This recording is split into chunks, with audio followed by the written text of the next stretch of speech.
Yang menurut long, yang menurut long hanya menjadi pura. Ada di pura. Mana?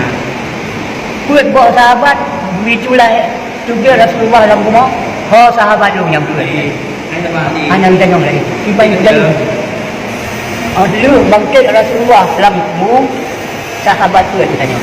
Hanya kita yang lagi. Nyawunya 20 hari yang tahu. Ulun jamin surga, lu jamin dalam surga aja nggak jamin. Farhan. Dan nggak jamin kita mau kita. Dalam rangka apa kita dulu? Kita percaya ini. Jadi dia tu enggak boleh.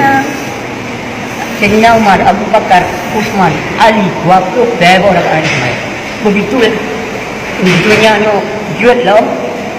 Bung, duduk Rasulullah dalam kubur, bawa Umar lu. Sahabat lu. Umar, Utsman, Ali.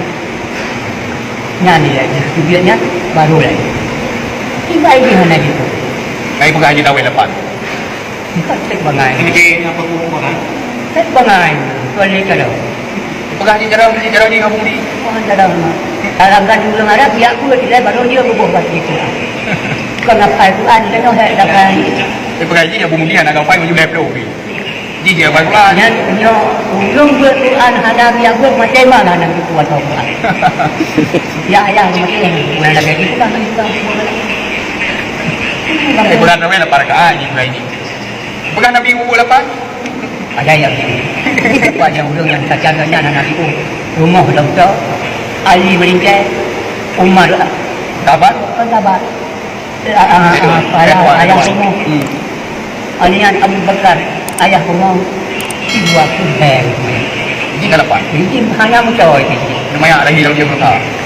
dia hilangkan Sayyidina Ali meringkai Ali Baman banyak alian Abu Bakar sahabat yang utama sini yang benar dengan itu bilang ini. Tapi ya Ini kan lepas. ini baru salah yang keempat dari bagi mau. Itu yang mudah buat pada. Ingat. Bang nanti. Dia nak duduk apa. Tak boleh. Haji terima kasih tanggapan kepada Farhan dan KMB Taubat. Nyanyi duduk apa bila dia.